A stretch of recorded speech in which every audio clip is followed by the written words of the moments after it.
अरे लिफाफों पे जिंदगी गुजारने वालों, शर्म से डूब मरो तुम। अरे तुमको कुरान करीम दिया ना हाथ में, अल्लाह का कलाम तुम्हारे हाथ में दिया, तुमको उसका भी लिहाज नहीं है और तुम दावा करते हो कौम का। बहुत बोल सकता हूं, याद रखो मेरी जबान को लगाम नहीं है, तुम्हारा घर से निकलना महाल कर दूंगा मैं यहां पे। याद रखो तुम लोग जो काम कर रहे हो ना, तुम महाराष्ट्र के मुसलमानों को ना सिर्फ कमजोर कर रहे हो बल्कि तुम उनकी आवाज का गला घोट रहे हो। अरे तुम इलेक्शन लड़ो, हम तुम्हारी तायीद करने को तैयार। कब तक तुम ये सियासत करोगे? कहां है वो लोग जो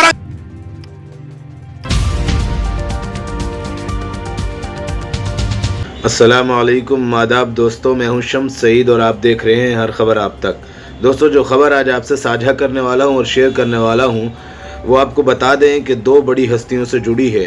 आपको पता है कि पिछले दिनों इंतखाबात हुए हैं महाराष्ट्र में और उसी को लेकर मौलाना सज्जाद नोमानी साहब ने एक बयान जारी किया था जिसमें 278 उम्मीदवारों की हिमायत की थी, खुलकर साफ तौर पर उनकी बाकायदा एक लिस्ट जारी की थी, जिसके ताल्लुक से सोशल मीडिया पर कई सारी बातें गर्दिश करने लगी कि असदुद्दीन ओवैसी और उनके नेताओं की मौलाना सज्जाद नोमानी साहब ने मुखालिफत की, जिसकी वजह से इम्तियाज़ जलील और उनके अन्य नेता हार गए। जो बहुत कम मार्जिन से भी हारे थे, उनको शिकस्त का सामना करना पड़ा था। वो एक अलग बात है कि वो असल सबब और असल कारण, असल वजह क्या रही, लेकिन अब हार शिकस्त के बाद और इंतखाबात के बाद असदुद्दीन ओवैसी की पार्टी की तरफ से महाराष्ट्र में एक प्रोग्राम मुनक़िद किया गया जिसमें सभी नेताओं ने भाषण दिया। उसमें असदुद्दीन ओवैसी ने कुछ ऐसी बातें कही हैं जिनको लेकर ये सोशल मीडिया पर गर्दिश कर रहा है कि उन्होंने मौलाना सज्जाद नोमानी समेत अन्य जो दीगर बड़े बड़े उलमा हैं और मौलाना हैं उनके खिलाफ सीधे तौर पर निशाना साधा। लोग जो औरंगाबाद में बोले थे इम्तियाज जलील को वोट मत दो, उस समाजवादी पेंडेंट को तो बोले थे अरे चेहरा दिखाओ औरंगाबाद के अवाम के सामने तुम। अरे लिफाफों पे जिंदगी गुजारने वालों, शर्म से डूब मरो तुम। मेरे घर को आए थे हैदराबाद को, बगैर बोले मेरे घर को आए। मैं वक्फ के बिल की मीटिंग में जा रहा था, पलट मेरा गार्ड फोन करा के साहब इतने लोग आए, मिला। घर पे आए तो मैंने कहा कि मेरा घर इतना बड़ा नहीं है, आप लोग 20 लोगों को ले लीजिए। 20 लोगों को बिठाया, वो बात करे, मैं बात करा, लेटर लिख के दिए, इनको टिकट दो, मैं गौर करूंगा। फिर जाने से पहले मैंने अल्लाह के वली के अंग्रेजी कुरान का तर्जुमा जो तुर्की का छपा हुआ है, उसकी 4 कॉपियां इन जिम्मेदारों को दिया कि आप मेरे घर को आए, ये अल्लाह के वली की कुरान का तर्जुमा है। एक एक के हाथ में दिया तो औरंगाबाद जाके बोले हम घर को गए थे, हमारे को चाय तक नहीं पिलाए। अरे आप पहले से बोल देते तो नान खलिया खिला देता मैं आपको। मेरे को नहीं मालूम था कि तुम मेरे घर को खाना खाने आ रहे। अरे तुमको कुरान करीम दिया ना हाथ में, अल्लाह का कलाम तुम्हारे हाथ में दिया, तुमको उसका भी लिहाज नहीं है और तुम दावा करते हो कौम का। बहुत बोल सकता हूं, याद रखो मेरी जबान को लगाम नहीं है, तुम्हारा घर से निकलना महाल कर दूंगा मैं यहां पे। मेरे भाई इमाम शाफई मुफ्ती साहब बैठे हुए, इमाम शाफई रहमतुल्लाह अलैह का जमाना है।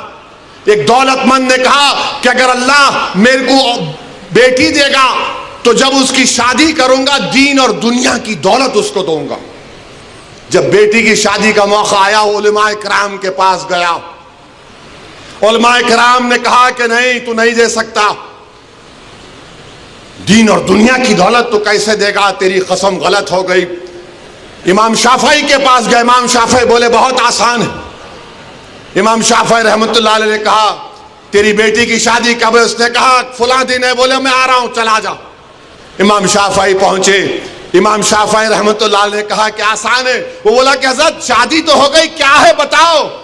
बोले कुरान अपनी बेटी को दे दे, दीन और दुनिया की दौलत उसको दे चुका। मैं उनको दिया, 4 कुरान दिया उनको और बोल के दिया कि आप मेरे घर को आए, मुझे पता नहीं है, मैं वकीलों की मीटिंग में जा रहा था, पलट कर आया आपके लिए। ये कुरान करीम का तोहफा आपको दे रहा हूं। अरे तुमको ओवैसी से मजलिस से नफरत है, मगर कुरान करीम की तो अजमत का तुम लिहाज रख लेते। मैं ये बात इलेक्शन में बोल सकता था मगर खामोश बैठे रहा, मगर आज मजबूरन बोलना पड़ रहा है। याद रखो, तुम लोग जो काम कर रहे हो ना, तुम महाराष्ट्र के मुसलमानों को ना सिर्फ कमजोर कर रहे हो बल्कि तुम उनकी आवाज का गला घोट रहे हो। अरे तुम इलेक्शन लड़ो, हम तुम्हारी तायीद करने को तैयार हैं। कब तक तुम ये सियासत करोगे? असदुद्दीन ओवैसी का वो बयान सुना आपने जिसमें लिफाफा पर जिंदगी गुजारने वाले और तरह तरह की बातें और निशाना साधा है। अब कुछ लोग इसकी मुखालिफत कर रहे हैं कि इस तरह की बात नहीं बोलनी चाहिए थी, लेकिन कुछ लोग इसकी हिमायत भी कर रहे हैं कि जिस तरह से असदुद्दीन ओवैसी ने जवाब दिया है, ये जवाब देना ज़रूरी था। दरअसल आपको बता दें कि जब से महाराष्ट्र के इंतखाबात हुए हैं, कुछ खलिश और कुछ दूरियां पैदा हो गई हैं, ऐसा महसूस होता है। अब देखना यह है कि आने वाले वक्त में इन तमाम तर बातों का असर क्या होता है। वैसे हालात की नज़ाकत और मौका इस बात की इस बात की ज़रूरत है मौजूदा वक्त में कि मुसलमान मुत्तहिद हो जाएं, चाहे उलमा हो चाहे लीडर हो। और तस्वीरों में इतना ही दोस्तों, आगे फिर मुलाकात होगी आपसे किसी ऐसी खबर के साथ। तब तक के लिए जय हिंद, धन्यवाद।